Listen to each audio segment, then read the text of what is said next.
Bonjour à toutes et à tous. Aujourd'hui, nous allons développer les différentes idées reçues sur la voyance.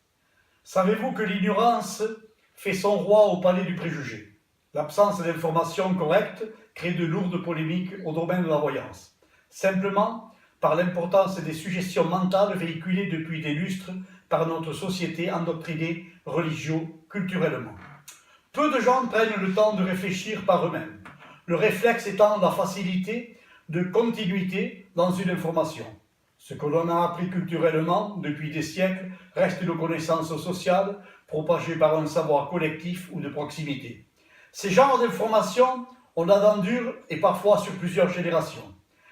Elles deviennent des certitudes sans la moindre remise en question. Ce fut le cas de l'affirmation de la Terre plate qui trouva longtemps ses défenseurs, notamment au Moyen-Âge, et ce jusqu'à ce que Galilée réaffirme la rotondité de la Terre après son moins connu prédécesseur, le savant Ératosthène, 276-194 avant Jésus-Christ.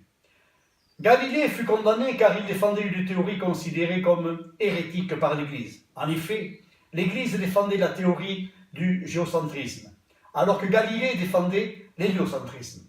L'Église faisant plus écho dans l'inconscient populaire, l'information novatrice et véridique de Galilée eut du mal à trouver sa place. Qu'on le veuille ou non, l'influence religieuse a implanté sa volonté castratrice sur les modes de pensée. Tout ceci est pour éviter au peuple d'avoir leur libre arbitre. Une des premières affirmations concernant les fausses idées reçues est que la voyance est faite pour les personnes crédules et faibles d'esprit. L'ésotérisme serait avant tout une fausse science pour les naïfs, pour ne pas dire les imbéciles.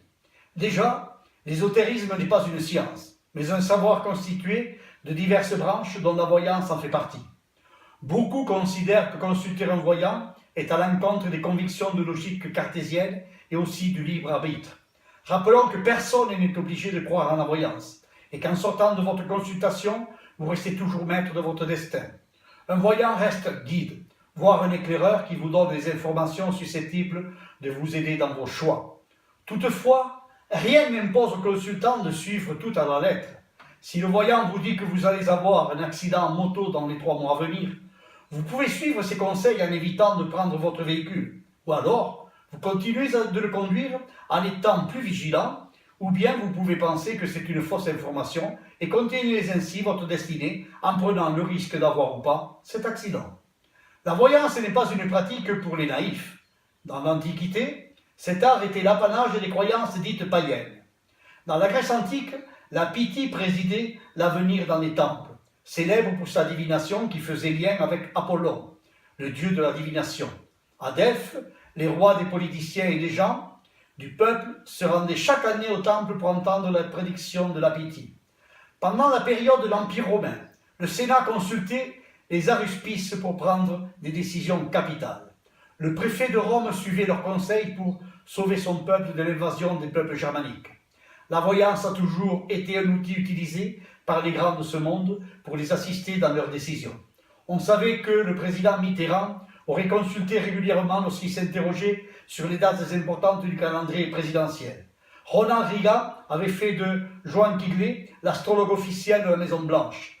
D'autres comme Jaurès, Briand ou Clémenceau, qui consultaient Madame Fraya à cause de la pression politique et la complexité des décisions à prendre. Jacques Chirac lui-même avait consulté le célèbre mage de Tozeur en Tunisie à la suite de Valéry Giscard d'Estaing, Simone Veil et même Brigitte Bardot ou Alain Delon. Non, la voyance n'est pas une affaire de simples esprits. Des grands dirigeants de ce monde consultent la voyance à ses adeptes. L'imbécile reste celui qui ne souhaite découvrir aucune expérience et n'évoluer dans aucun savoir. À chacun ses choix. Maintenant, nous allons aborder un autre a priori concernant la rémunération des voyants, sujet tabou et pourtant. Apparemment, les voyants ne sont pas des personnes comme les autres, ils sont divins. Ils ne vivent que d'amour et d'eau fraîche. Voilà le préjugé bien arrêté et imprégné massivement dans l'inconscient collectif. Pourquoi ce don ne veut-il pas être rémunéré? Le voyant qui exerce professionnellement en payant ses impôts et ses taxes se doit d'imposer un tarif. Je rappelle que la voyance n'est pas un don de Dieu, ni une grâce divine. Voir ma vidéo numéro 1. Comme un artiste peintre aura le don de bien peindre, Le médium a le don de bien voir. Cette affirmation de gratuité remonte à l'époque antique et n'est plus adaptable à notre époque. Je vous explique l'origine de cette idée faussée. Dans notre antiquité, tant dans l'ancienne Perse qu'à Babylone, ou même dans l'Égypte ancienne, l'art de la divination était un domaine réservé à une seule classe, les prêtres. Cette science demeurait secrète, tant cette capacité, ce pouvoir était estimé. Ce qui était nommé voyance gratuite en ce temps-là, confondait néanmoins plusieurs autres domaines comme l'astronomie, l'astrologie et les mathématiques. La voyance s'apparentait plus à un regroupement de sciences que relevant du paranormal, proprement dit. Outre cette façon savante d'aborder la voyance gratuite auprès des élites de ces civilisations, on l'a trouvée aussi via des traditions populaires plus sommaires, dont les devins en étaient maîtres et officiers avec des techniques simplistes ou élaborées, telles des transes hallucinatoires. Les Sumériens et les Étrusques ont laissé de nombreuses traces de la pratique régulière de la divination. Pour certaines civilisations, la voyance était même un pilier de leur croyance. Certains noms célèbres de cette ère antique sont parvenus jusqu'à nous, tels que Zoroastre, la Sibylle de Cume, l'empereur Tibère et plus tard le célèbre Nostradamus. De nos jours, la pratique de la voyance ne peut se faire bénévolement quand elle devient une profession. Pourquoi dire cela sans culpabiliser et sans avoir constamment à se justifier? Eh bien tout simplement parce que c'est une prestation comme une autre. Si vous payez pour avoir les conseils d'un avocat, d'un psychologue ou autre, vous allez trouver cela normal.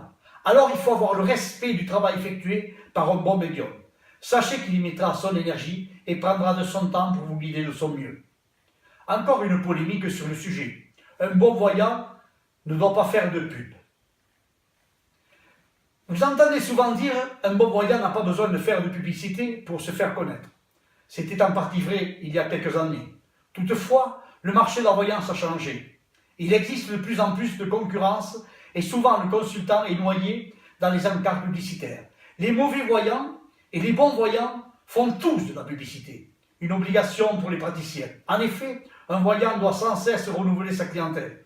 Il est souvent victime de la curiosité des consultants qui cherchent parfois de nouvelles expériences pour en savoir toujours plus. Ceci est certes légitime. Toutefois, alors, comment reconnaître un bon voyant?